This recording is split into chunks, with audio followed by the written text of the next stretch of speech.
if you don't see this card or this card on the list, it's because I'm a budget player and I play with what I got, not with what I want. However, here's the thing. If this card is better than what I'm suggesting, I will say it. So with that said, on to the video.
So, originally, I was going to do all the recording for this video on July 15th, but then something happened.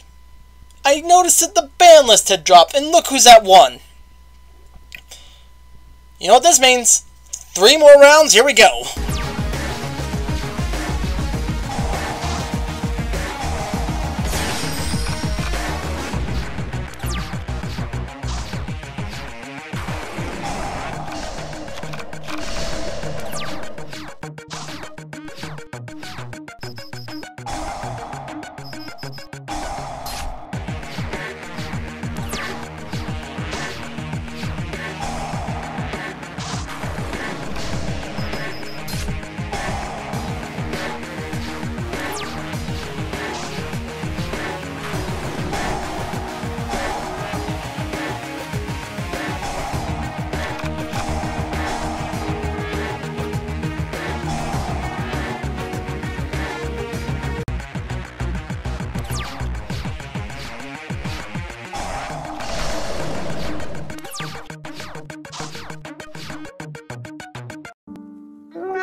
Welcome to the point of the video where I talk about the deck and its weaknesses and strengths. The code word for today is power. Put that into your comments somehow below and I'll know that you made it to at least this far in the video. So without further ado, let's get talking about the deck. Let's get through the staples of the deck. These cards you'll be running at these exact numbers for many different reasons. First off, you're going to be running 3 Altergeist Mellowseek. This card has 3 effects, and they summarize to, this card can attack your opponent directly. When this card deals battle damage to your opponent, you can target 1 card on the field and send it to the graveyard. Note, that part's important. Targeting means Borreload Dragon and Mech Knight Crusadia Avermax cannot be affected by Mellowseek's effect. And its third effect is, if this card is sent to the graveyard, you can add 1 Altergeist card except for Altergeist Mellowseek to your hand. Then you'll be running 3 Altergeist Marionetter. This card has 2 effects. When normal summoned, you set an Altergeist trap card from your deck to the field. Setting is important because you don't have to show it to your opponent. Its second effect is, you can target 1 Altergeist card you control and 1 Altergeist monster in your graveyard. Send the Altergeist card you control to the graveyard and special summon the Altergeist monster from your graveyard. Then you'll be running 3 Altergeist Protocol. This card prevents your Altergeist effects from being negated, and along with that, it's also Solemn Strike at the cost of you destroy an Altergeist monster, basically. Now for the one-of that you will be running in this deck. Altergeist Multifaker. This card is on the limited list, so of course you're going to be running it at one-of. This card has 2 effects. When a trap card is activated, except during the damage step, that's important, you can special summon this card from your hand after you reveal it. Then, its second effect is, when this card is special summoned, you can target 1 Altergeist monster in your deck, special summon it. But then, you are locked into special summoning Altergeist monsters only. Next up, you'll be running 2 Altergeist Siliquists. You can run 3 if you're a madman, but I would say just run it at 2, just to be safe. But Siliquist's effect is, you can target 1 other Altergeist card you control, return it to the hand. Then target 1 card your opponent controls, return it to the hand. And its other effect is, if this card is sent to the graveyard, you can target one Altergeist trap in your graveyard and add it to your hand. And our final staple is one Altergeist Conquery. This card has two effects. When your opponent declares an attack while you control an Altergeist monster, you can special summon this card, negate the attack. If this card is special summoned, you can target one card your opponent controls. Its effects are negated while this card and that card are both face up on the field. Now then, for the only monster card that you'll be putting into your main deck that isn't an Altergeist card is going to be Sangan. Sangan helps make up for the fact that Multi-Faker is on the limited list. Now then, you can run him at 3 if you feel like that you can fit him into your deck and have 40 cards at 3. I run him at 2 because I have other cards that I run to my deck and I like it nice even 40. But if you want to be a madman, you can put 3 in and run the same amount that I'm doing and you'll have 41 cards. I'll consider your deck mildly annoying, but that's better than nothing. Let's talk about some of the few spell cards you'll be running in your deck. First up, Secret Village of the Spellcasters. Now then, you can side deck this card. I just say put it into the main deck so you have a target for siding. You'll want Secret Village of the Spellcasters in case you go up against Pendulum Magician or any deck that runs spells. However, if you feel like that the opponent doesn't run that much spells and you've lost game 1, I would suggest siding out Secret Village of the Spellcasters for whatever you feel like would be best in that scenario that you are in. Next up, Pot of Duality. This card is very useful in certain scenarios. You don't want to use this card if you have Sangan in your hand because you're going to use Sangan for Almirage. However, Pot of Duality, again, it's useful because you don't special summon unless you're going for an Almirage and have a Multi-Faker. In that case, you're good, you're golden, you're a golden goose. However, there are some better pot cards you could play. Well, only one pot card you should play, and that would be Pot of Extravagance. I would suggest this card over Pot of Desires, mainly because you're only running one Multi-Faker in the deck, and because Multi-Faker is kind of a win condition for the deck, you don't want to banish Multi-Faker. It can be a bad scenario if you banish Multi-Faker. Now on to the traps, and there are many of them to talk about. First up, Altergeist Manifestation. You can run this card at 2 or 3. I personally run it at 2 because, again, I like to keep my card deck to a exact 40. But Manifestation is very useful, especially if you have Protocol on the field. A good combo of it would be to Protocol a monster to Solemn Strike your opponent, and then use Manifestation to revive that monster, such as a Meluseek or a Marionetter. That way, it can be very, very useful. Next up, the Solemn Brigade. You can run 3 of Judgment, 3 of Strike, and 1 of Warning, because Warning's on the list. But here's the thing.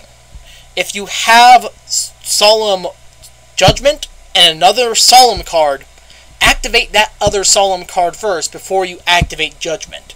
Why? Because if you activate Judgment first, your life points will have already been cut in half, and losing 15 or 2,000 after that can hurt you a lot more and put you at less life points than you would have if you were to activate the other 2 first. For example, let's say you draw Warning and Judgment. If you activate Warning first, then Judgment, you'll be left at 3,000 life as opposed to 2,000 life. Probably one of the most useful cards for this deck is Crackdown. It's very, very, very useful, because not only do you get something that you can use as link material for a Nightmare monster, you can also, if you're up against Orcus, take the Galatea and use that Galatea as Xyz material for a Dingirsu of your own if you have it in your extra deck. And let me tell you, it's funny to beat down Orcus with their own monster. I mean, Orcus does not have a good day with that. Next up, Imperial Order. If you're going to play this card, activate it during your opponent's main phase.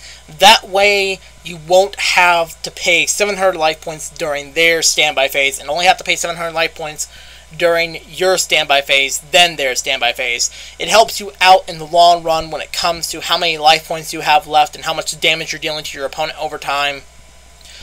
But as I said again, activate this during your opponent's main phase. It's absolutely crucial that you do.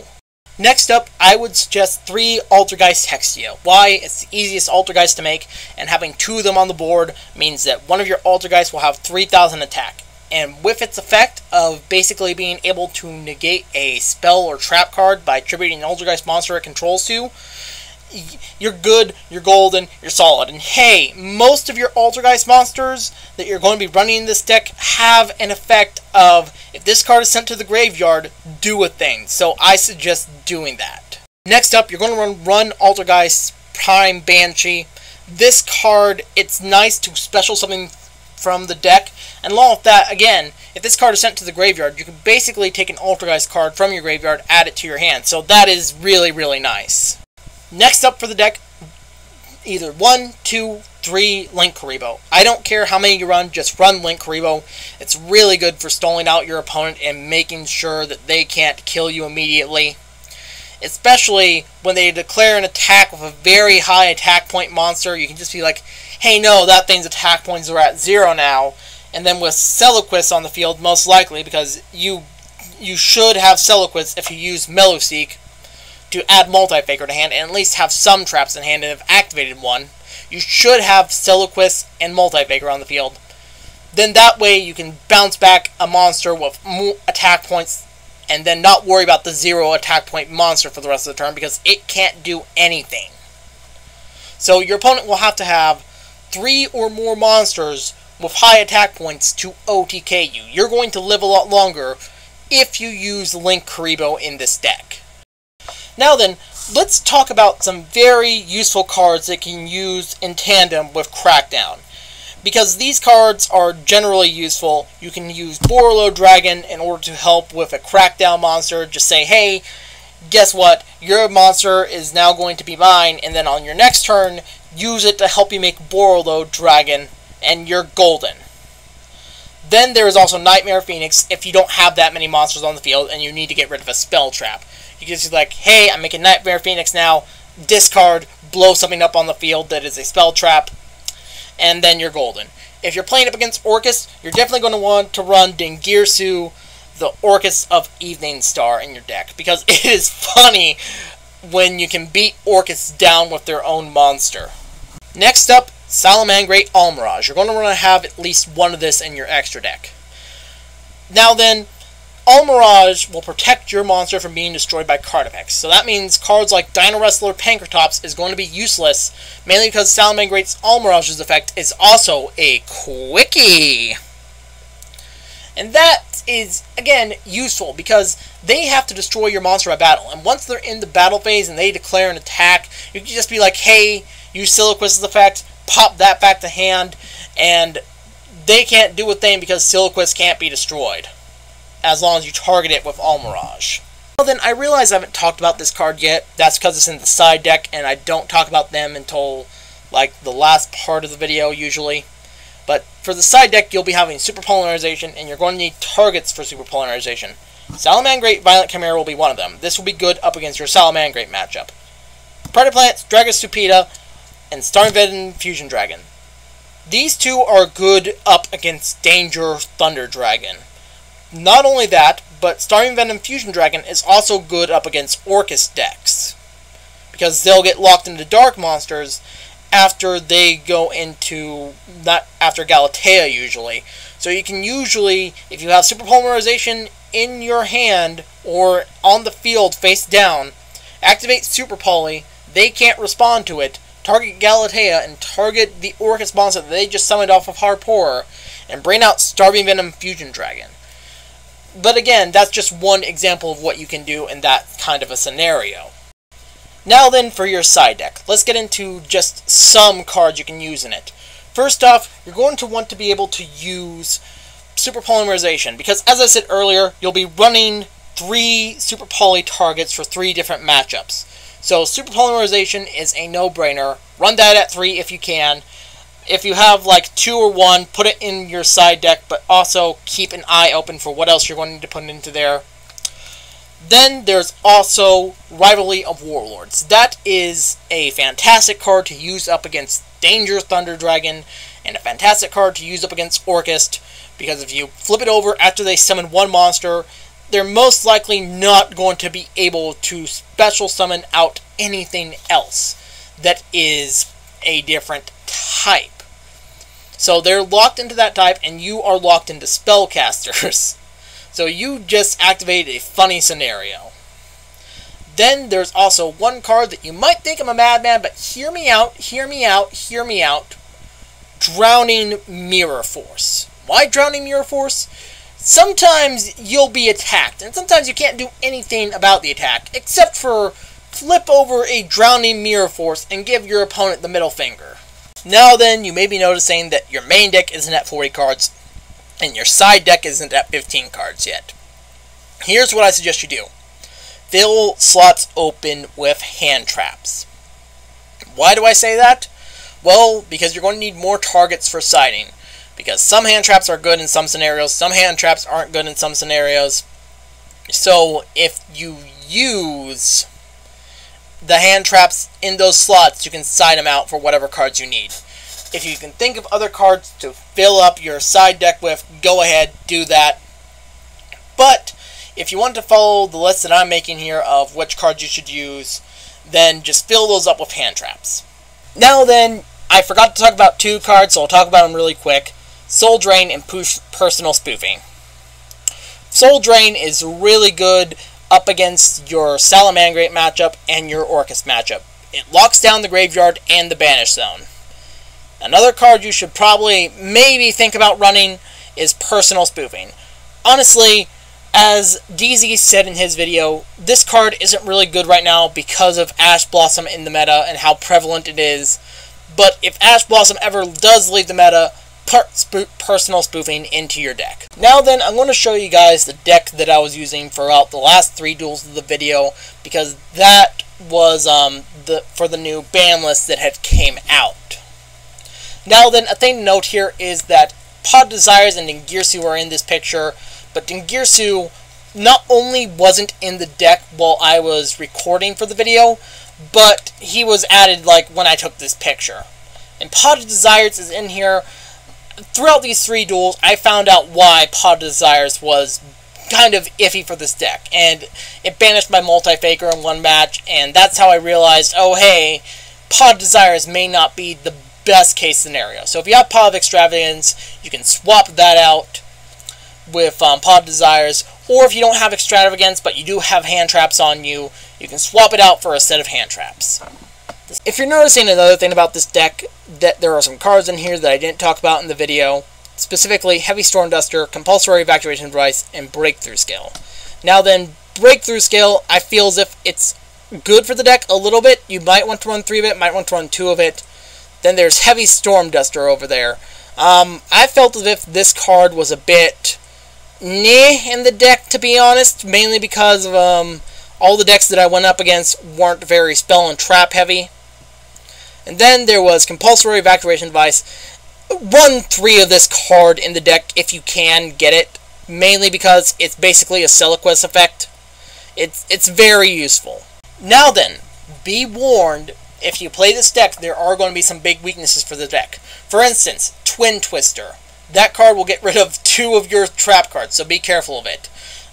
Heavy Storm Duster. As I said earlier, it's good against spell and trap heavy decks. Then there is also Red Reboot. Beware of that card. That card can just mess up your day. If you made it to this far in the video, you must really like the video so far. So I want you to do me a few favors. 1, subscribe to my channel. I'm going to try to make more of this because it seems to do really well and you guys really seem to like these videos so far. 2, like the video if you can. And 3, share it around with everyone that you can think of. Your best friend who also plays Yu-Gi-Oh! Your mom, your girlfriend, your grandma, your grandma's cat, your uncle, your grandpa, your grandpa's dog, your dog's best friend. Whoever you can share this video with, please do share it around. For now, bye-bye.